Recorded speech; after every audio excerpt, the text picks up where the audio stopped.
जय स्वस्थानी माता। ओम नमः शिवाय। अत्यन्त पावन प्रसंग सुलोचनाको प्रसंग आज हामी श्रवण गर्दैछौँ। धैर्यपूर्वक आरम्भकालदेखि भगवतीको कथालाई व्रतका भाँति श्रवण गर्नुहुने यस्ता भक्तजनहरू तपाईहरू धन्य हुनुहुन्छ। तपाईहरूले नियमपूर्वक प्रत्येक दिन एक एक अध्याय श्रवण गर्नुभएको छ। तपाईहरूको संयमता साँच्चै नै भगवती स्वस्थानीलाई असाध्यै प्रसन्न गराउनेवाला छ। जसले नियमपूर्वक प्रत्येक दिन एक अध्यायमा मात्रै आफ्नो संयमता राखेर कथा श्रवण गर्नुभएको छ, साँच्चै नै स्वस्थानी व्रत कथाले यो नियम गर्नेवाला भक्तलाई असाध्यै असाध्यै असाध्यै प्रशंसा गरेको छ। यस्ता भक्तवृन्दहरूमा यस्तै संयमता, यस्तै श्रद्धा, यस्तै भक्ति अझै अभिवृद्धि हुँदै जाओस्। स्वस्थानी आमाले तपाईलाई वर्षौं वर्षसम्म भक्तिका साथ कथा श्रवण गर्ने अवसर यो जीवनमा प्रदान गर्नुहोस् र हजुरलाई जितेजीय भोग ऐश्वर्य र मरेपछि भगवानको शाश्वत धाम, भगवानको सान्निध्यता यो जीवनमा तपाईलाई प्राप्ति होस् भन्ने शुभेच्छा तथा भगवानसँग प्रार्थना गर्न चाहन्छु। आउनुहोस्, दिव्य भगवतीका महिमाले परिपूर्ण भएका कथा श्रवण गर्नुभन्दा हामी सबैले जानेकै छौँ। प्रार्थना गरौँ। प्रार्थना मङ्गलाचरण नगरिकन यदि कथा श्रवण गर्यौं भने हामीलाई फलको प्राप्ति हुँदैन, त्यहाँ दोष लाग्दछ भनेको छ। त्यसकारणले गर्दाखेरि आदौ मङ्गलाचरेत भनेको छ, मङ्गल आचरण गर्ने पर्दछ। ओम श्रीमन्महा गणाधिपतये नमः। यं ब्रह्मा वरुणेन्द्र रुद्रमरुतः स्तुन्वन्ति देव्यैस्तवैर्वेदैः साङ्गपदक्रमोपनिषदैर्गायन्ति यं सामगाः। ध्यानावस्थिततद्गतेन मनसा पश्यन्ति यं योगिनो यशान्तं न विदुः सुरासुरगणा देवाय तस्मै नमः। श्रीमच्चन्दनचर्चितोज्ज्वलवपुः शुक्लाम्बरा मल्लिका मालालङ्कृतकुण्डला प्रविलसन् मुक्तावली शोभिता। सर्वज्ञाननिदानपुस्तकधरा रुद्राक्षमालाकरा वाग्देवी वदनाम्बुजे वसतु मे त्रैलोक्यमाता चिरम्। मुखं करोति वाचालं पङ्गुं लङ्घयते गिरिं यत्कृपातमहं वन्दे परमानन्दमाधवम्। नमो भगवते तस्मै व्यासायामि ततेजसे यस्य प्रसादाद् वक्ष्यामि नारायण कथामिमाम्। नारायणं नमस्कृत्य नरं चैव नरोत्तमं देवीं सरस्वतीं व्यासं ततो जयमुदीरयेत्। ओम श्रीमन्महागणाधिपतये नमः।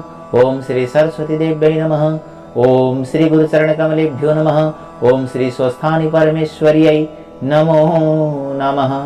ओम नमः शिवाय। हर हर महादेव।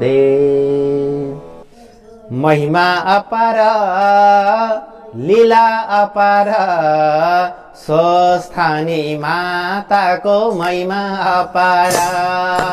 महिमा अपार, लीला अपार, स्वस्थानी माताको लीला अपार।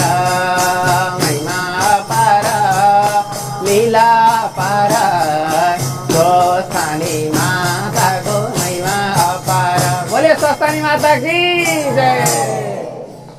अथ 29 अध्यायः।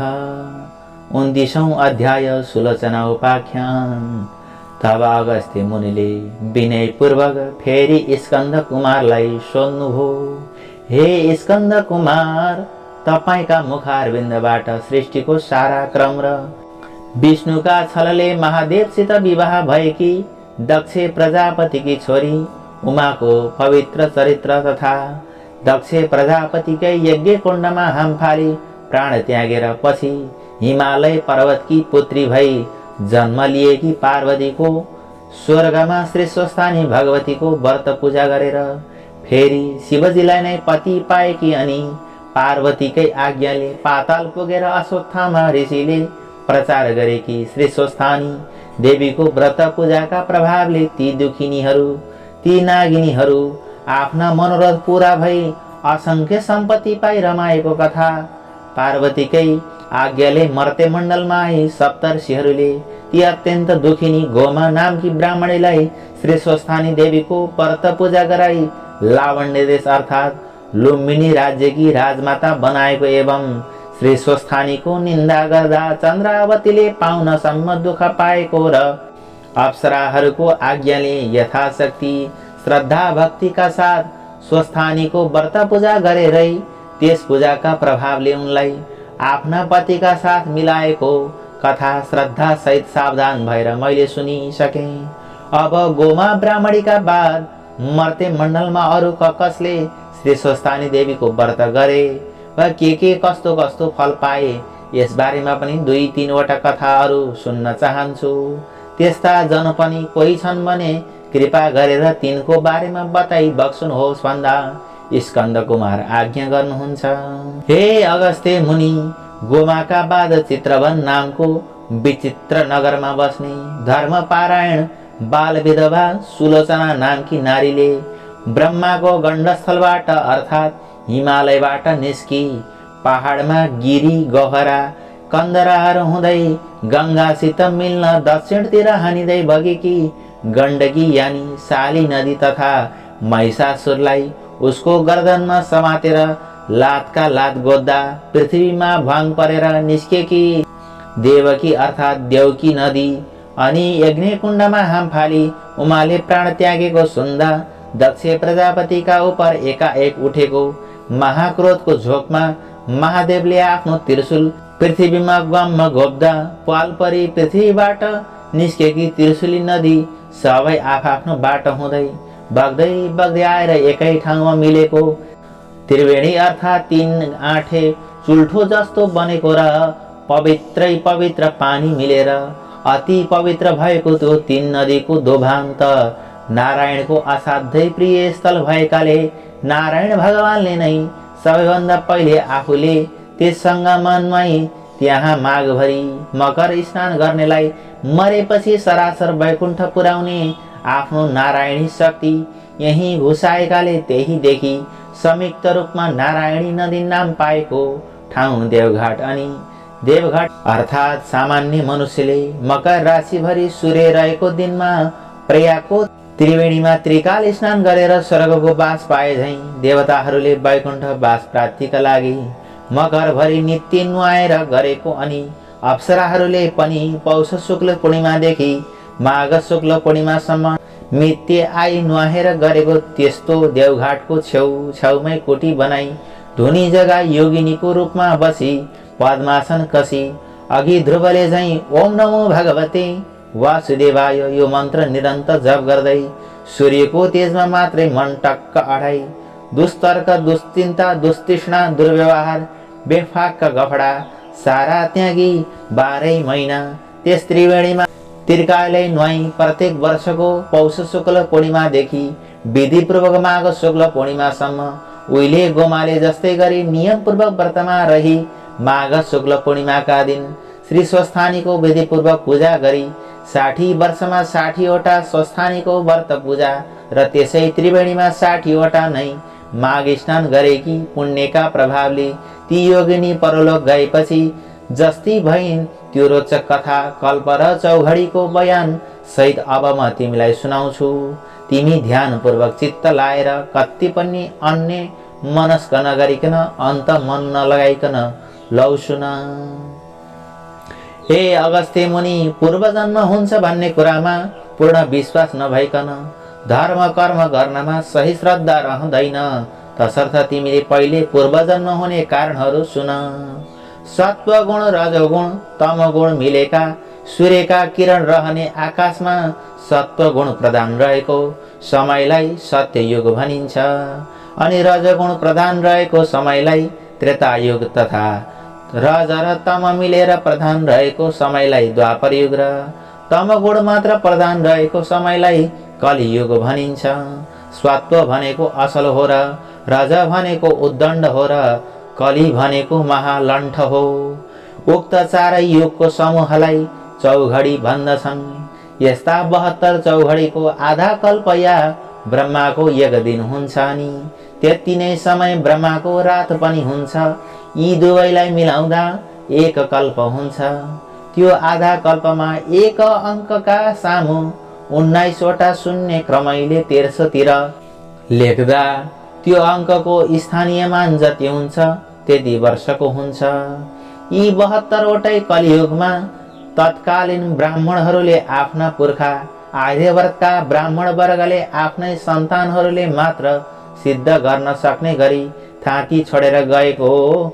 ब्रह्माण्ड विजय योग शक्तिको साधना गर्न बिलासिएर च्वात्तै छोडिदिन्छन् र तिनीहरूले जे चितायो त्यही गर्न सक्ने शक्ति बिलाएपछि पहिलेका तीनै युगसम्म योग बलले चुमचुमाइएका दानवहरूले सूर्य अस्ताएपछि राक्षसी शक्ति बढ्ने अन्धकार रातको पालो आए झैं मौका पाएर आफ्नो दानवी भौतिक शक्तिको विकासको लागि भूमिभित्रबाट निकालिएका गोरूपधारी पृथ्वी माताका हाडरूपी फलाम कोइलाहरू अनि कलेजा फोक्सा रूपी अरू खनिज पदार्थहरू तथा बोसोरूप खनिज तेलहरू एवं सासरूपी भापहरू निकालिएर खोक्री मरणासन्न भएर नारायण नारायण भन्दै आर्त स्वरले पुकार्न थालिएकी पृथ्वीलाई देखि नारायण भगवानले त्यति नै समयका लागि पृथ्वीलाई आफ्नो प्रलयानी डुबाउने शक्तिको प्रयोग गरी समुद्रले ढाकिदिनुहुन्छ। त्यस प्रलयकालमा पनि तातो न तातो सूर्य र चिसो न चिसो समुद्र यी दुवै नै निराधार आकाशमा आफ्ना ठाउँमा झुन्डिएका झुन्डिरहन्छन्। तिनै दुई सूर्य समुद्र नै पुरुष अर्थात् भालेर प्रकृति यानी पोथी हुनाले यिनको सृष्टि कहिले भयो कसरी भयो र यिनले विनाश कहिले हुन्छ कसरी हुन्छ भन्ने निधो अझसम्म कसैले पनि निर्क्लियोल गर्न सकेका छैनन्। त्यसै ढाकिएको प्रलयकालको मौकामा नै प्राणीका काटिएका ठाउँमा घाउ पलाए झैं पृथ्वी माताका सबै अङ्ग प्रत्यङ्गहरू पलाएर तयार भइसक्छन्। अनि विष्णुकै शक्ति वराह प्रभुले आफ्नो वाराह शक्ति अर्थात् बार भनेको पानीलाई आ भनेको माने आसमन्ना चारैतिर ह भनेको हटाउने शक्ति प्रयोग गरी प्रत्येक वर्ष माघे संक्रान्तिको 7 दिन पहिलेदेखि 7 दिन पछिसम्म गंगा सागरमा रहेको कपिल मुनिको आश्रम माथिको त्यो डुबाएर रहेको समुद्रको पानीलाई चारैतिर हटाएर त्यस आश्रमलाई उदङ्ग्याए झैं नै पूरा समुद्रको 4 भागको 1 भाग जतिमा रहेको 7 द्वीप माथिको पानी हटाइदिनुहुन्छ। त्यसै नडुबेको र डुबेर उदङ्ग्याए सम्मको समयलाई एक कल्प भनिन्छ। हे अगस्त्य मुनि यस्ता कल्प कति बिते कति गनेर साध्य छैन। प्रलय हुनुभन्दा पहिलेका चौघडीहरूमा पनि वर्तमान चौघडीमा पनि कतिपय राक्षस वा दानवहरूले अथवा राक्षसी बुद्धि हुनेहरूले शिवको या ब्रह्माको आराधना तपस्या गरेर उनलाई प्रसन्न पारी पाएका वर प्रसादले उम्लिएर पाप फैलाई गाँठ बाँधी सज्जन धर्मात्मालाई पिर्नासम्म पिरे भने बीचबीचमा यानी विष्णुले आफ्नो शक्तिद्वारा इच्छा अनुसारको अवतार लिएर ती सारा दुष्टहरूलाई मारी सज्जन धर्मात्माको र धर्मको रक्षा पनि गर्नुहुन्छ। त्यसरी प्रलयकाल हुँदा पृथ्वी डुबेको अवस्थामा पृथ्वीका चर अचर स्थलचर नवचर प्राणीहरू स्वात्तै डुबेर मर्छन् र तिनका प्रेतात्माहरू वा प्रेत रूपहरू आफ्नो गुण रूप आकार प्रकार धर्म कर्म पाप पुण्य बोकेर दूरदर्शनका पात्रहरू वायुमा स्थित गुजुरीमा विचरण गरे झैं आफ्नो वंशका साथ मिलेर सूर्यलोकमा अर्थात् सूर्यका असंख्य किरणहरू नै फलभित्र उसै स्वाद गुण पौष्टिक तत्त्व नदेखिने गरी रहे झैं रहेका हुन्छन्। ती पार्थिव वस्तुको पानीबाट बनेको देखिने हिस्सा काठ पात शरीर जीव चाहिँ पानीमै सड्दछन्। नदेखिने तत्त्वहरू जति आकाशमा उड्दछन् र सूर्यमा बिजुलीमा फलापीमा अक्षरहरू झैँ थन्कन्छन्।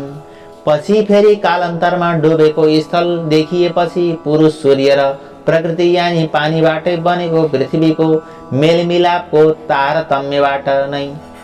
तारतम्यबाट उनै पहिले चाहिँ सृष्टि दोहोरिन्छ र दोहोरिरहन्छन्।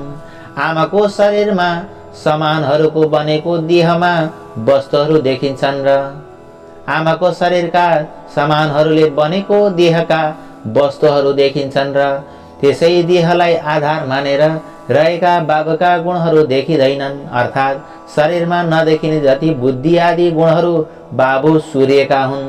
एकै आमाका बाबुका सन्तान र एकैचोटि एकै ठाउँमा जन्मेका दुई बालक पनि भिन्न भिन्न स्वभावका, भिन्न भिन्न आकारका, कोही सपुत त कोही कपुत, कुनै पापी त कुनै धर्मात्मा भएका चाहिँ पूर्व जन्ममा जस्तो कर्म गरेर आफ्नो कर्मका साथै सूर्यलोकमा यानि सूर्यका असंख्य किरण रूपी लोकमा किरणकै स्वरूपमा मिलेर रहेको थियो। त्यही किरणले नै बाबु बन्नेको शरीरमा वायु चढे झैँ चढी उसको शरीरको तातोमा मिली उसलाई असिन पसिन पारी ततै आमाको रगतलाई आमा बाबुकै आकारमा जन्माउने ज्वरणका साथै भ्रूणको विकास गरी सञ्चालन गर्नका लागि स्वाँ गर्दै पलक्क परेकी आमाको गर्भमा आत्मा नामको बिजुलीको रूपमा आफ्नो सञ्चित रहेका उसका पूर्वजन्मका संस्कार र सौर बिजुलीमै रहेका काम क्रोध आदि अदृश्य गुणहरू साथै प्रवेश गर्दछन्। अनि त्यसमा रहेको स्वसिद्ध शक्तिले आमाको गर्भको विकृत रगतलाई आमा बाबुकै आकारमा जन्माउने, सञ्चालन गर्ने, बढाउने, हुर्काउने, बुढ्याउने, मराउने र जहाँबाट आएको उही पुर्याउने काम गर्छन्। याद राखे कि बाबुमा चढेको त्यो किरणवासी धर्मात्मा भए पर सरेको 7 रातसम्मको रगतमा अडिँदैन। 8वाँ रातदेखि रगतमा पापीहरू अडिँदैनन्। 14वाँ रातमा केवल महापुरुष मात्र अडिन्छन्। 15वाँ 16वाँ रातमा चाहिँ पुण्यात्माहरू मात्र अडिन्छन्। यहाँ बताउन खोजेको यहाँ बाहिर सरेको दिनहरूलाई बताइएको छ। 17वाँदेखि कोही पनि अडिन्नन्। पहिले दोस्रो तेस्रो रातमा कोडीहरू मात्र अडिन्छन्। अर्थात् रजस्वला भएको पहिलो दिनमा जसले यौन सम्बन्ध राखेर बच्चा राख्दछ स्त्रीका गर्भमा, त्यहाँ यस्ता व्यक्तिहरू रहन्छन् भन्न खोजिएको छ। 4देखि 16औं रातसम्म पनि बिजोरमा छोरी र जोडमा छोरा मात्र अडिन्छन्। 3मा पनि ग्रहण आदिमा, श्राद्धको दिनमा, एक छाकीको दिनमा, मूल नक्षत्रमा, मघान्त रेवतीमा, अष्टमीमा, चतुर्दशीमा, जन्मदिनमा, औँसी पूर्णिमामा रहेको गर्भमा अलक्षिण्या अडिन्छन्। 7 रातसम्म पापी मात्र अडिने, पापी रगत शरीरमा रहने हुनाले त्यतिखेर ती पितृकार्यका लागि चोखिँदैनन्। प्राय 90% गर्भ यसै रातभित्रै रहेका हुन्छन्।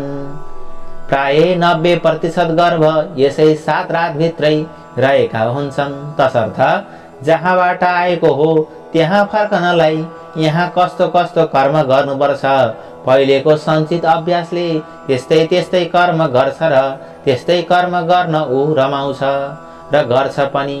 उसैको नाउँ स्वभाव हो। त्यसैले भिन्न भिन्न किरण लोकबाट आएका उही जातका पनि भिन्न भिन्न प्राणी वा मनुष्यको भिन्न भिन्न स्वभाव यस प्राणी जगतमा भएको हो। तसर्थ त्यो प्राणी जबसम्म विष्णुको कृपा पात्र हुँदैन तबसम्म त्यसै भूमरीमा चक्कर लागिरहन्छ। यसैलाई शिशुमार चक्र अर्थात् जन्मनु र मर्नुको फेरो भनिन्छ। पुराणमा जति देवता र जति लोक छन् ती सबै त्यो शक्ति हुने सूर्यका विभिन्न किरणकै नाम हुन् भनी वेदमा बताइएको छ। अर्थात् वेदका तिनै कुराहरूलाई पुराणमा प्रस्ताइएको छ। हामी प्राणीहरू केवल सूर्यको प्रकाशलाई मात्र देख्दछौँ र तीद्वारा प्रकाशित वस्तुलाई जान्दछौँ मात्र। प्रकाश नपरेको वस्तुलाई देख्दैनौँ। प्रकाशलाई अन्धकारले छेक्दैन। निष्पट्ट अन्धकारमा आफ्ना सामुको आफ्नो हातलाई पनि हामी देख्दैनौँ, तर धेरै टाढा बालिएको आगोलाई देख्दछौँ। त्यसकारण सूर्यका किरणहरूमा भएका शक्तिहरूलाई जान्नु नै ज्ञान हो। यस्तो यो ज्ञान प्राप्त गर्नका लागि जसरी युवतीको युवकमा र युवकको युवतीमा उनको भित्री अन्तस्करणमा निरन्तर तन्मनस्कता रहन्छ, त्यस्तै तन्मनस्कता आकाशभरि ढाकिरहेको सूर्यको तेजमा 12 वर्ष रहिरह्यो भने त्यो तेज हृदयभित्रै झल्कन्छ र सकल ज्ञान प्राप्त हुन्छ। यस्तो जनलाई ज्ञानी भन्दछन्। ज्ञानीलाई पापले छुँदैन, शिशुमार चक्रको फेरो रहँदैन। यसैलाई विष्णुको कृपा पनि भनिन्छ। हे अगस्त्य मुनि, उता पृथ्वी डुबेको बेलामा जलचर चाहिँ असंख्य बढेर समुद्रमा अटाइ नअटाइ हुन्छन्। अघि अघि पृथ्वीले खोक्रिएको अवस्थामा विष्णुलाई आर्तपुकार गरे झैं अब समुद्रले जलचरको भार थाम्न नसकी प्रभु भन्दै आर्तपुकार गर्न थाल्छन्। अनि विष्णुले आफ्नो बारहा शक्ति प्रयोग गरेर पृथ्वीमाथिको पानी हटाइदिएपछि त्यहाँ थुप्रिएका जलचरहरू त्यही मरी सडी कुहिएर त्यसमा बडे बडे किरा पर्छन्। त्यही सडानलाई नै क्षीर समुद्र साई विष्णुको अर्थात् समुद्रको जालमा रहने शक्तिको कान्हे गोजी भनिन्छ र त्यही जीवरे कानको यानी उत्तरी गोलार्धको कान्हे गोजीबाट उब्जेको बडेमाको किरालाई मधु दानव र त्यही दाहिने कानको अर्थात् दक्षिणी गोलार्धको कान्हे गोजीबाट उब्जेको यामनको किरालाई कैठव दानव भन्दछन्। विष्णुकै नाभि कमल यानी सृष्टिको केन्द्रस्थल नाइटोबाट उम्रेको अर्थात् समुद्रको लेदो छिपछिपे पानीबाट उब्जेको पृथ्वी, जल तेज वायु आकाश रूप नालको माथि खिलेको कमल पुष्प अर्थात् ती महापञ्चमहाभूतको सामूहिक शक्ति मिली आकाशमै प्रकट भएको ब्रह्मा नामको ब्रह्मा कहिले चैतन्य शक्तिलाई र त्यसको उद्भव स्थानलाई भताभङ्ग पारी पृथ्वीलाई दबदबे पानीमै डुबाई राखी त्यहाँ दानव देश बनाउलान्। जस्ता ती प्रबल दानव किरालाई हटाउन ब्रह्माका स्तुतिले प्रसन्न भए कि योगमायाले ध्यान गरी जगाइएका अर्थात् शरीर धारण गराइएका स्वयं विष्णु शक्तिलाई नै 5000 वर्ष लाग्यो र पनि नसकिएर विष्णु हैरान भई बसेको बेलामा ती किराहरू चम्किँदै स्वरिएर आफ्नो नजिक आए। उफ्रदै उधुम मचाउँदै ए पाजी के नाप्न सक्छस् नाप भन्दा विष्णुले बाचा बधाई तिमीहरूलाई मारेर पृथ्वीलाई सफा पार्न सकु भन्दा ती किराहरूले जलमा त हामीलाई मार्न त सक्दैन, थलमा हाम्रो शक्ति कमजोर हुने हुनाले पहिले पृथ्वीको पानी सुका अनि मात्र मार्न सक्लास् भन्दा इन्द्रलाई 12 वर्ष पानी नपार्ने आज्ञा दिई त्यहाँको पानी सुकाई अनि मात्र आफ्ना दुवै काखमा अर्थात् उत्तरी गोलार्धलाई र दक्षिणी गोलार्धकालाई बायाँ र दायाँपट्टि नजिकै राखी ती सारा किरालाई आफ्नो चक्र चलाई मारी ब्रह्मालाई डुब्नबाट जोगाउनु भयो र तिनै मरेर सडेका जल जन्तुका हाड खोडका थुप्रोले पहिलेका दर्के पानी र पहिरोले खेचिएका पहाडहरू चुलिए, भूमि मौलियो। फेरि ब्रह्म शक्तिले अघि सूर्यमा गइरहेका वंशहरू आफ्ना गुण स्वभाव आकार प्रकार लिएर सूर्यका प्रत्यावर्तन शक्तिले पृथ्वीमा फर्कन थाले। यसरी अचरहरू आइसकेपछि भ्यागुतोले पानी घोडाले पानी मान्छेले जल थल दुवै सास फेर्न र अडिन सके झैं पृथ्वीमा अडिन सक्ने मत्स्यकै नामले पुकारिने जल मानुषको रूपमा पैदा भएर मानिसहरू अरू प्राणी पनि समुद्रकै प्राणीमा जन्म लिएर मात्स्य न्यायबाट बस्न पृथ्वीमा निर्धक्कसँग रहन थालेर पानीमै जस्तो मैथुनी सृष्टि चलाउन थाले। पृथ्वीमै जन्मथलो हुनेले पानीमा सास फेर्ने शक्ति हरायो। त्यसै हुनाले प्रथम अवतार प्रभु मत्स्य रूप धारणम भनिन्छ। यसैलाई नै ब्रह्माको मानव सृष्टि अर्थात् जलचरलाई थलचर बनाउने इच्छा शक्ति पनि भनिन्छ। यिनैमा पहिलेका शास्त्रज्ञताहरू आफ्नो ज्ञान लिएरै जन्मने हुनाले उनीहरूले फेरि पहिलेका शास्त्र विद्या कलाहरू प्रचार गर्दछन्।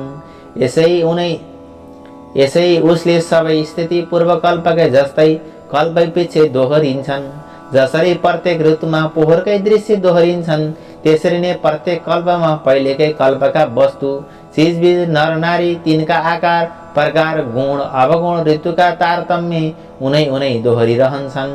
यद्यपि उग्र पाप भोग्नका लागि मात्र मानव प्राणी भूत प्रेत पिशाच आदि र तेर्सो शरीर भएका प्राणी भएर जन्मे पनि तिनका आफ्नो वंशीय गुण र वंश चलाउने शक्ति हुँदैन।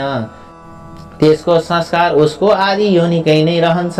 हे अगस्त्य मुनि, जसरी समुद्रमा रहने सागरको पानी सूर्यका तापले ताती बाफ बनेर आकाशमा पुगी ओम खम ब्रह्म, ओम माने सत्व, रज तम यी 3 गुण मिलेको खम माने आकाश नै, ब्रह्म माने ब्रह्म हो भन्ने वेदको यो अन्तिम निर्णय अनुसार नै आकाशमा थुप्रिएको त्यो बाफ नै सूर्यमा रहेको बलाहक नामको शक्तिले बादल बनी, त्यही बादल नै बलाहकको स्वामी इन्द्र शक्तिले चिसो पानी बनी, पिपिरी बजाउँदा चेपबाट चेपिएर निस्केको मुखभित्रको त्यो तातो हावा नै बाहिरको खुला चिसो बतासमा ठोकिँदा आकाश निस्के झै, बादल माथिको तातो हावा चेपिएर मेघभित्रको चिसो हावामा मिल्दा बादल गर्जने, दर्शन ढुङ्गा माथि दर्शन ढुङ्गा बजार्दा झिल्का निस्किए झै,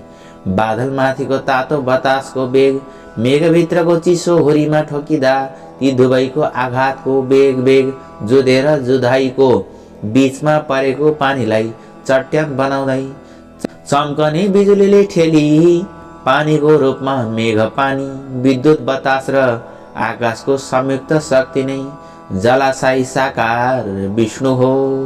त्यस्ता विष्णुको चरणदक अर्थात् मेघको पानी ब्रह्माको कमण्डलु यानि मेघ मुनिको आकाशबाट, पृथ्वी वा पृथ्वीको टाउको रूप शिवको शिर मानिने हिमालयमा दर्की शिवको जटा रूप मानव सरोवरमा जम्मा भई भरिएपछि त्यहाँ नअटाई त्यो नअटाएको पानी भगीरथ प्रयत्नले अर्थात् त्यति अग्लो पहाडबाट खदारिँदै भिर पहरा ढुङ्गा मुढाबाट बजारिँदै पाखा भित्ताबाट ठोकिँदै छिया छिया भई बल्ल तल्ल बडो मुस्किलले सम्ममा आइपुगी, एकछिन पनि नबिसाई बिस्तार बिस्तार निरन्तर बग्दै बग्दै गई, फेरि सागरमै मिल्छ र फेरि पानी ताती बाफ बनी सागरमा पुगी पानी रूपमा बर्सी उसै सागरमै आगमन गरिरहन्छ। बाफ भन्दा पानी नदेखिए पनि पानी मरेको अर्थात् बिलाएको हुँदैन। जसरी अन्न फलफुलमा रहेको पोषक तत्त्व गुण स्वाद देखिँदैन तर खाएपछि अनुभवले छ हुन्छ भन्ने थाहा हुन्छ, त्यसरी नै पानीबाट बनेको यो शरीर अनि सूर्यबाट मिलेको त्यसमा रहेको शक्ति नदेखिए पनि बिलाएको हुँदैन। त्यसैले त्यसरी नै यो सृष्टि स्थिति प्रलयको आवागमन भइरहन्छ। पानीको यस्तो आवागमन देखेर पानीबाट बनेको यो शरीरको पनि आवागमन भइरहन्छ भन्ने कुरो यसै अनुमानले ठम्याउनु पर्दछ। जसरी जलचक्र चलिराखेको छ त्यसै गरी हाम्रो मानव शरीरको पनि जीवन चक्र चलिराखेको छ भन्ने कुरो बुझ्नु पर्दछ। यही आवागमन भइरहने हुनाले यसका सञ्चालक भगवान विष्णुलाई चक्रपाणी भनिन्छ। हातमा चक्र लिनु भएको विष्णुको चक्र भनेको यो संसारको चक्र चलाइराख्ने परम शक्ति भनेर हामीले सङ्केतार्थक बुझ्नु पर्दछ। अर्थात् हातमा चक्र लिएर सृष्टि स्थिति प्रलयको रूपमा घुमाइरहने भन्दछन्। यिनै सब कारणले आकाशको जललाई विष्णुको चरणदग अर्थात् चरण धोएको पानी र सृष्टि स्थिति प्रलयको आदि कारण वर्षेको जल नै हुनाले विष्णुलाई जलशाही भन्दछन्। क्षीरसागरमा शेषशय्या गरी सुतेका लक्ष्मीयुक्त अर्थात् क्षीर माने दूध झैं सेतो आकाशमय सागर माने अथाह आकाशमा व्याप्त विद्युत नै निराकार विष्णु हो र त्यस विद्युतमा निहित शक्ति नै लक्ष्मी भने। प्रकृति रूप जललाई अगाडि मेघ रूप धारण गर्ने शक्ति सम्पन्न विद्युत चाहिँ विष्णुको साकार रूप हो। यसरी तत्त्व रूपमा हामीले वेदका कुराहरूलाई बुझ्नु पर्दछ।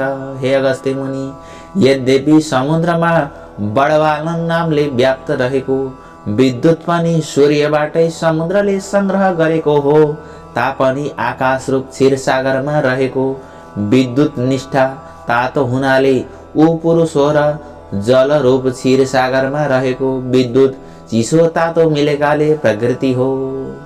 यो अध्यायलाई हामीले यदि बुझ्न सकियो भने तत्त्वज्ञान प्राप्ति हुन्छ। त्यसकारणले गर्दा अत्यन्त धैर्यताका साथ श्रवण गर्नुहोला। तत्त्वज्ञानले परिपूर्ण यो अध्याय रहेको छ। पुरुष भाले हो र प्रकृति पोथी हो, भाले पोथीको मेलबाटै सृष्टिक्रम चल्ने हुनाले दुवैको विद्युत तातो मिली एउटै आत्मा बने पनि भाले पक्षको शक्तिलाई परमात्मा भनिन्छ र पोथी पक्षको शक्तिलाई जीवात्मा भनिन्छ। परमात्माले शरीर सञ्चालनका लागि आवश्यक पर्ने बल, विद्या, वाणी आदि समस्त शक्ति दिएर पनि तिनलाई प्रयोगमा ल्याउने काम जीवात्माले गर्छ र त्यस कर्मको भोग पनि जीवात्माले नै भोग्छ। परमात्मा त केवल उसका कामको साक्षी मात्र भएर रहन्छ। त्यसैले हामीले झुठो बोल्दा साथसाथै साक्षीले झुठो भनेर बोकिरहेको हुन्छ। एउटै आत्मा भए एकैचोटि दुई कुरो बक्न सक्ने थिएन भन्नेहरूलाई द्वैतवादी भन्दछन् र आखिर समुद्रले धारण गरेको विद्युत पनि सूर्यकै बिजुली त हो नि। जसरी अरू शक्ति दिए त्यो द्वैत शक्ति पनि दिए, ऊ दिन्छ मात्रै स्वयं भोग गर्दैन भन्नेहरूलाई एकेश्वरवादी भन्दछन्। द्वैत र अद्वैतको यहाँ कुरो चलिराखेको छ।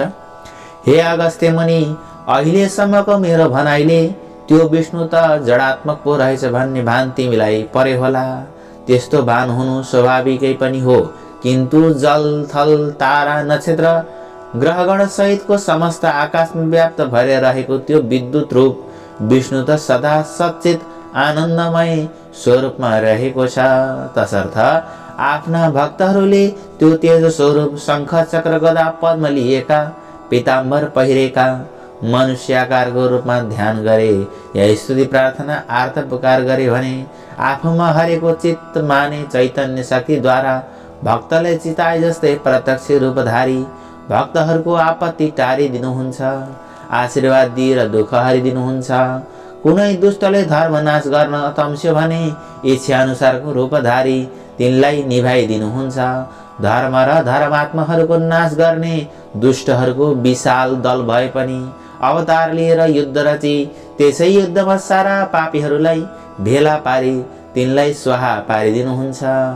आफ्नो सदा ध्यान गर्ने भक्तहरूलाई उनमाथि आइपरेका आपद विपदबाट रक्षा गर्नुहुन्छ। कहिलेकाहीँ लहर चल्यो भने साधारण रूप धारण धरै लक्ष्मी या गंगा या सरस्वती साथ रमण गर्नुहुन्छ। उहाँका यस्ता लीलाहरूको बखान गरेर साध्य छैन। हरि अनन्त, हरि कथा अनन्त। भगवानका यिनै सब लीला र मनुष्यहरूमा भिन्न भिन्न स्वभाव तथा गतिविधि एवं उनको विचारधारा हुनु नै पूर्व जन्मको अनुमानको कारण हो। यिनै सब कुरा नै हुन् पूर्व जन्म हुने कारणका प्रत्यक्ष विवरणहरू। हे अगस्त्य मुनि, अहिले यतिखेर चलिरहेको कल्पलाई पद्म कल्प भन्दछन्। यस कल्पको यो 28औं चौघडीको अन्तिम युगको प्रथम चरण चालु छ। यसभन्दा 11औं चौघडी पहिले अर्थात् 28 चौघडीको त्रेता युगको अन्तिम चरणमा हिमालय प्रान्तको पहाडी प्रदेशको दक्षिणी भागमा रहेको नारायणी नदीको पूर्वपट्टि रहेको चित्रवन नाम गरेको राज्यमा शासक सुरसेन सिंह नामका राजा थिए। तिनको राजधानी नारायणगढ नामको नगर थियो। राजधानीमा भव्य बजार थियो। राज्यका अरू ठाउँमा पनि राम्रा राम्रा बजार सजिएका थिए। गाउँहरू किसानहरू र कालीगढहरू रहन्थे। किसानहरू खेती किसानी गर्थे भने कालीगढहरू राज्यका जनतालाई चाहिने सरसामान बनाउँथे। राजधानीबाट केही पूर्व त्यतिखेर सुन्दरपुर नाम गरेको बजारको वरिपरि रहेका 8-10 गाउँका जजमानी गर्ने पुरेत बाजे तुलसीराम आचार्य नाम गरेका गाउँले पण्डित थिए। उनी हँसमुख मिलनसार परिआउँदा अरूलाई सकेको सघाउने, चतुर्मासभरि गाउँवासीलाई पुराण सुनाउने अनि वैशाख पुरुषोत्तम कार्तिक एकादशी महात्म्य अरू पनि तिथि महिनाका वा तिथिहरूमा बताउने, तिथि व्रतहरूको उद्यापन तथा पूजा पाठ अनि श्राद्ध, न्वारण, व्रतबन्ध, विवाह आदि पनि शुद्धसँग विधिपूर्वक गराउने, परिआउँदा सप्ताह पनि भन्ने अनि हात हेर्ने, कुण्डली हेर्ने, चिना टिप्पण लेखिदिने तथा बिस्तुर नजाने झारफुके काम पनि गर्ने एवं टपरटुइया घरेलु ओखती पनि गरी टोपल्ने हुनाले उनी उनका जजमानहरूका अत्यन्त प्रिय पात्र थिए। तिनकी मनोरमा नामकी धर्मपरायण पत्नी थिइन्। उनले 2 छोरा अनि 2 छोरी पनि पाइन्। ती छोरी असाध्यै राम्री थिइन् र तिनका हेरिरहँ जस्ता आँखा हुनाले सबैले उनलाई सुलोचना भन्दैथिन्। सु भनेको राम्रो, लोचन भनेको आँखा, त्यही भएर सुलोचना नाम रह्यो। ती सानैदेखि शीलवती थिइन्। उनी 12 वर्षकी भएपछि उनका बाबुले उनको विवाह कर नारायणीकै डिलमाथि बनेको भव्य मन्दिरमा रहेको सिद्धिविनायक नामका गणेशजीका पुजारीका लायक गुणी छोरा श्रोतधरका साथ गरिदिए। त्यस बेलाको रीति अनुसार पर नसरिकन घर नपठाउने चलन हुनाले बाबुले छोरी अन्भ्याएनन्। 1 वर्षपछि माइका रोगले श्रोतधर एकाएक मरे। बिचराले दन्दनाउँदो 14 वर्षको उमेरमा विधवा हुनु पर्यो। घरकाले अलक्षिणी भने घरमै ढिम्कन दिएनन्। भाउजूहरूले चाकर्नी बनाए। छरछिमेकीले पनि अनेक ताना मार्न थाले। सेतो सारी लगाएर बालकै छोरीलाई बाहिर भित्र गरेको देख्दा बाबुआमा पिरिएर झिङ्दिँदै गए। यस्तो परिस्थिति देखेर अझ भविष्यमा आइपर्ने गतिविधि विचारेर यसरी अनेक भूगोल सहेर नाना भाँतीका टोकसो सुनेर मर्नका लागि दिनहरू बिताई काल पर्खनुभन्दा त किन म कल्याणकारी भगवान विष्णुको तपस्या गरेर भावी जन्म नसुधारौँ भन्ने मनमा सोची एक दिन मौका पारेर उनले आफ्नो मनको तर्क वितर्क आमालाई भनिन्। आमाले बाबुलाई सुनाइन्। तब बाबुले यसो मनमा गमेर छोरीको विचार त ठिकै हो भन्ने ठानी उसको इच्छा पुर्याइदिने तारतम्यमा लागे। तब त्यो कुरा जजमानहरूलाई भनेर गण्डकी, देवकी, त्रिशुली नदी मिली त्रिवेणी भई नारायणी बनेको दोभानेर पहाडको भित्तामा बाढी नपुग्ने ठाउँमा पानीको सोता नजिकै पारी एउटा कुटीर एउटा लामो कटेरो बनाइदिए। त्यसपछि उनको रक्षा र सेवा अनि हेरचाहका लागि 7वटी अधभैँसी विधवालाई उही त्यसै कटेरोमा राखी छोरीलाई कुटी बसाली। जजमानहरूलाई भनेर ती सबैलाई खानापानको सारा व्यवस्था मिलाइदिए। त्यसपछि ती बाल विधवा सुलोचना त्यसै कोटीमा बसेर सांसारिक सारा व्यवहार तजेर कामोत्तेजक विषय बाँच्नका बेफाकका तर्क वितर्क गर्न र मनुष्य मण्डलीमा रहेर फतर्क मार्न च्यात्त छाडी त्यो 3 पवित्र नदी मिलेकोले त्रिवेणी नाम पाएको त्यस दोभानमा दिनहुँ 3 काल प्रात मध्याह्न र साँझ नुहाएर आई कुटीमा बसी पद्मासन कसी निश्चल सोझो घाँटी गराई दुवै आँखाको हेराइलाई नाइटोमा पुर्याई सूर्यको ज्वाजेलले तेजलाई आकाशभरि नै ढाकिएको सम्झी त्यस तेजमा मात्रै ध्यान अटल पारी त्यसै तेज राशिलाई विष्णुको स्वरूप मानी ओम नमो भगवते वासुदेवाय भन्ने विष्णु मन्त्र मात्रै जपी नारायणकी अति भक्तिनी योगिनी भएर अत्यन्त कठिन तपस्या गर्न थालिन्। उनी त्यहाँ सधैँ असल आचरणमा रहन्थिन्। कहिले कसैको फोकटिया सङ्गत गर्दैनथिन्। ध्यानमा तल्लीन रहेको बेलामा को आयो को गयो उनलाई पत्तो रहँदैनथ्यो। आफ्नै शरीरमा रहने सधैँ नरकतिरै जाने बाटामा मनलाई दौडाइरहने अनि काम क्रोध लोभ मोह मदमाश्चर्यलाई उसकै काममै रहने दुष्ट इन्द्रियहरूको बसमा कहिले पर्दिने थिइन्। जो पवित्र खान मिल्यो त्यही मात्र खाएर सन्तोष गर्थिन्। सधैँ एक छाक जो जुरेको फल फूल मात्र खानेर भक्तहरूको नियमित रूपले पालो बाँधेर ल्याइदिने गरेको गाईको दुध मात्र पिउँथिन्। सधैँ साँचो बोल्थिन्, थोरै बोल्थिन्, अत्यन्तै सुशीला थिइन्। सदा प्रसन्न रहन्थिन्। नारायणी शक्तिले मोहित भएर दर्शन गर्न आएका भक्तहरूले ल्याएका चढाएका वस्तुहरू पनि विशाल दिल भएको अनि वरिपरि आसपासमा रहने दुखी दरिद्रीहरूलाई बाँडिदिन्थिन्। व्रतै व्रतले देह सुकाएकी थिइन् तर ब्रह्मचर्यका प्रभावले तेजिली थिइन्। बिहान नुहाएर आएपछि पितृहरूलाई ब्राह्मणहरूलाई दिएर अनि आगमा होमेर तिनको 6वाँ भाग फल फूल मात्र खाने गर्दथिन्। कठिन भन्दा कठिन अति कठिन सारा व्रतहरू विधिपूर्वक गर्थिन्। पुण्य कर्म गरेर नै सारा महिना सारा वर्षहरू बिताउँथिन्।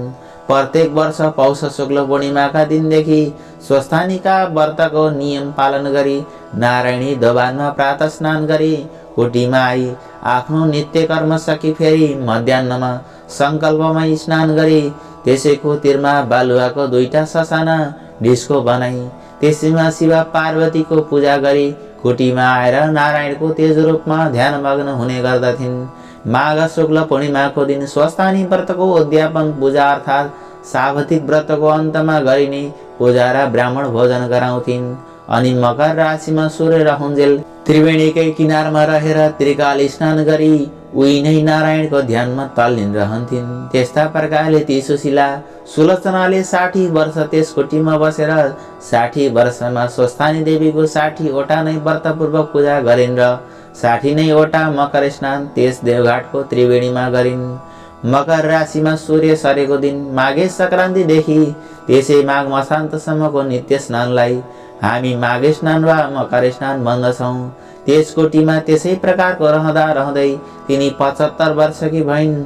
स्वस्थानीको 60वां पूजाको अन्तमा स्वस्थानी देवी नै उनका सामु मात्रै प्रकट भएर त्यहाँ रहेका सबैले सुन्ने गरी, हे तपस्विनी, तिम्रो श्रद्धा भक्ति विश्वासपूर्वकको 60 वटा अटुट पूजाले म अत्यन्त प्रसन्न भएँ। अब तिमी यो मकर स्नान सकेर आगामी फाल्गुन शुक्ल पूर्णिमाका दिन मध्याह्न कालमा यस नारायणीको सङ्गममा नै कम्मर कम्मर पानीमा 3 डुबल्की लगाएर सूर्यलाई हात जोडी लामो सोचले ओम भन्दा भन्दै यो शरीर त्यही त्यागेर आत्मा शरीरले सरासर वैकुण्ठ जाऊ भनी स्वस्थानी देवी अल्पिन। बोले स्वस्थानी माता की जय।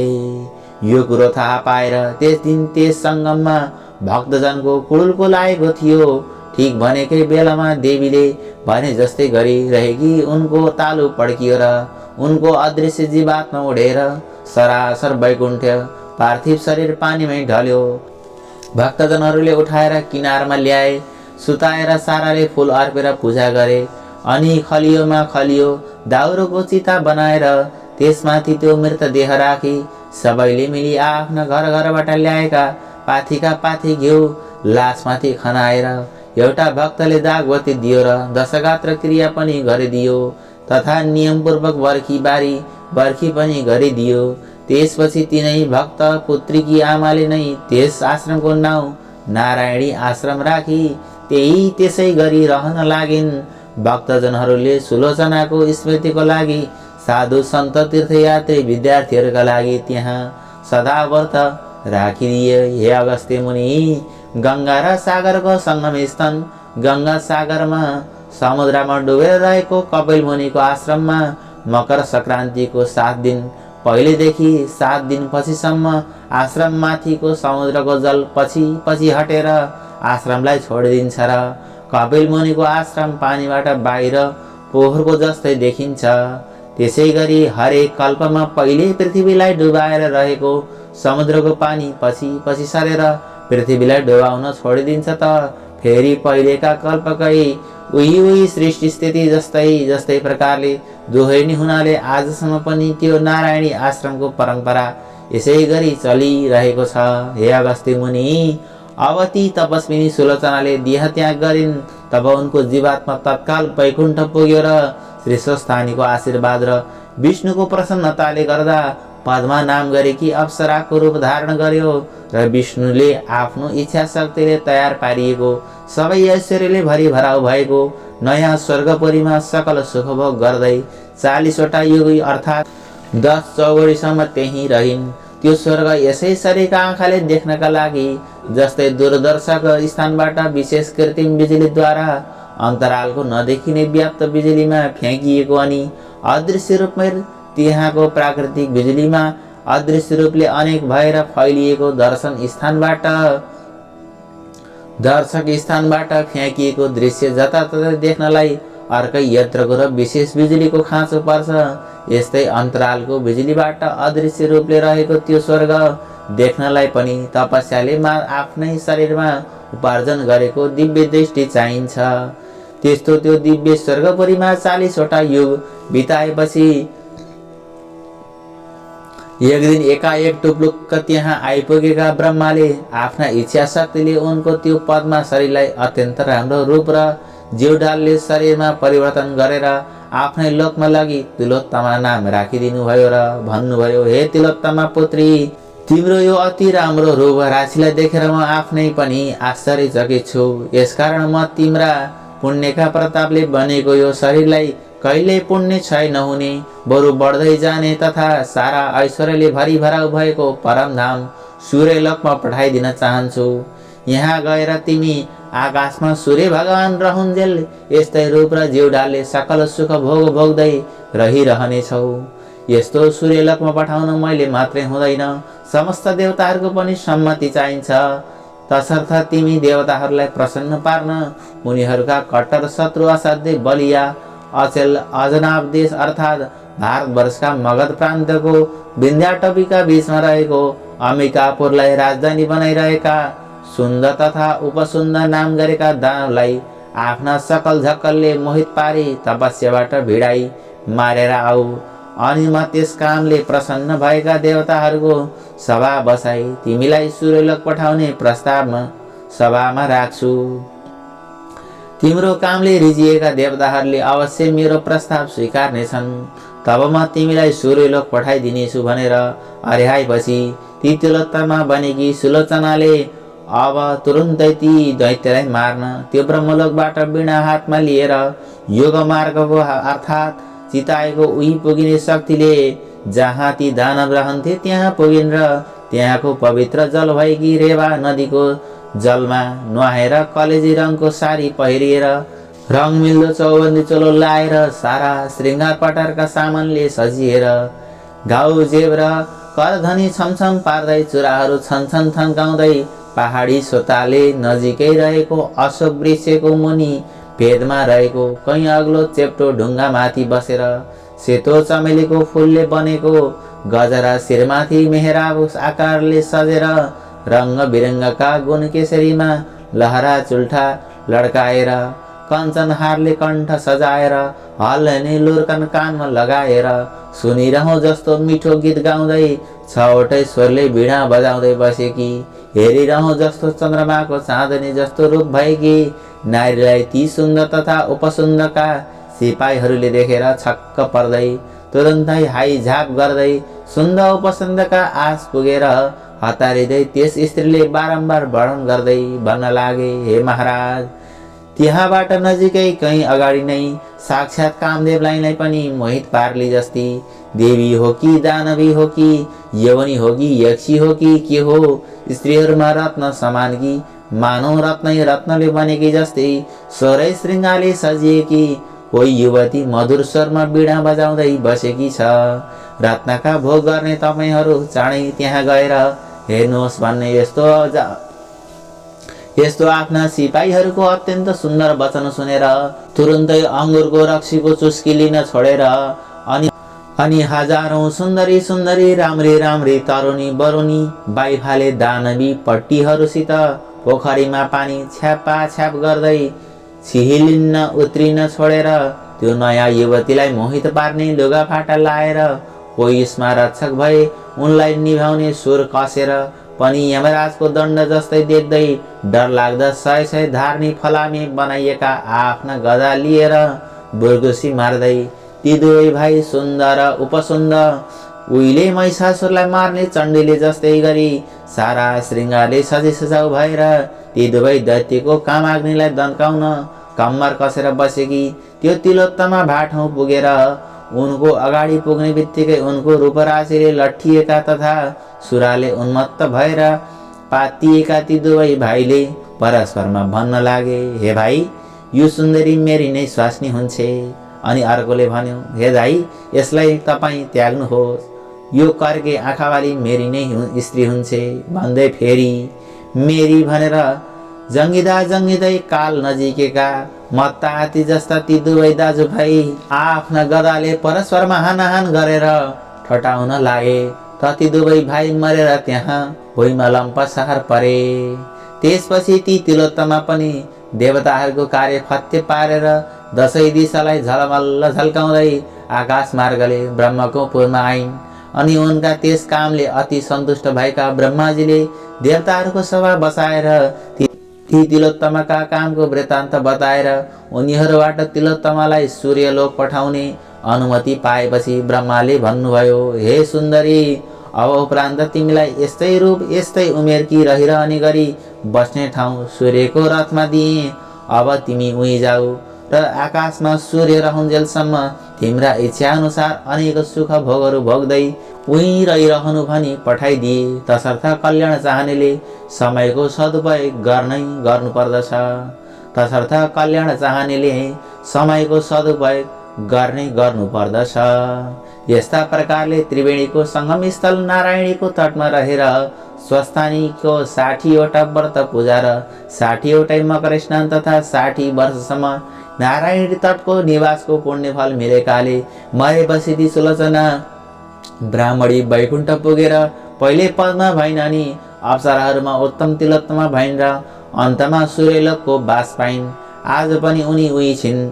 अरू पनि जसले सुलोचनाले जस्तै गरी त्यो व्रत नियम पालन गर्ला उसले पनि उस्तै पुण्यफल पाउनेछ। यसकारण हे अगस्त्य मुनि, आफ्नो कल्याण चाहने मनुष्यले जसरी तसरी जे गरेर भए पनि वैकुण्ठवास प्राप्तिका लागि श्रद्धा विश्वासपूर्वक नारायणीको सिरानमा रहेको देवघाटको त्रिवेणीमा माघभरि बसी मकर स्नान गर्ने गरून्। महिनैभरि त्रिवेणीमै बसेर मकर स्नान गर्न नसके पनि 3 दिन त त्रिकाल स्नान प्रत्येक वर्ष अवश्य गर्ने गरून्।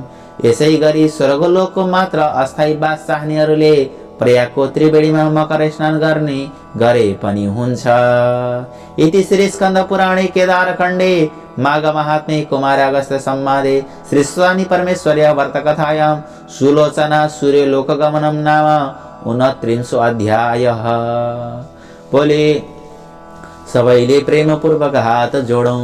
उपनयतु मङ्गलं वा सकल जगन् मङ्गलालयः श्रीमान् दिनकर किरण निबोधिता नवनलिन दल निवेक्षण कृष्ण काले वर्षतु पर्जन्यः पृथिवी सस्यशालिनी देशोऽयं क्षोभरहितो ब्राह्मणः सन्तु निर्भयाः अपुत्राः पुत्रिणः सन्तु पुत्रिणः सन्तु पौत्रिणः निर्धना सदना सन्तु जीवन्तु शरदां शतं तत्रैव गंगा यमुना च तत्र गोदावरी सिन्धु सरस्वती च तीर्थानि सर्वाणि वसन्ति तत्र यत्र अच्युतोद्धार कथा प्रसंगः या कुन्देन्दुतुषारहार धवला या शुभ्रवस्त्रावृता या वीणा वरदण्डमण्डितकरा या श्वेत पद्मासना या ब्रह्माच्युत शंकर प्रभृतिभिर्देवैः सदा वन्दिता सा मां पातु सरस्वती भगवती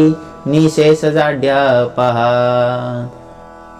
कायेन वाचा मनसेन्द्रियैर्वा बुद्ध्यात्मना वा प्रकृति स्वभावात् करोमि यद्यत् सकलं परस्मै नारायणायेति समर्पयेत्। जान्दी न केहि म पूजा विधान जान्दी न केहि म पूजा विधान क्षेमा दिनु होस् हे करुणा निधान क्षेमा दिनु होस् हे करुणा निधान। बोलिए श्री स्वस्थानी परमेश्वरी की जय। देवघाट धाम की जय। नारायणी त्रिवेणी धाम की जय। नारायणी गंगा की जय। समस्त देवी देवताहरू की जय। सुलोचना महासती की जय। समस्त भक्तजनहरू की जय। शून्य श्रोताहरूको जय। नशून्य श्रोताहरूको पनि जय। आजको आनन्दको जय। ओम नमो पार्वती पतये। हर हर हर हर हर महादेव। हात उठाएर हर हर महादेव शंभो। दुख हर रोग हर कष्ट हर हर हर महादेव शंभो।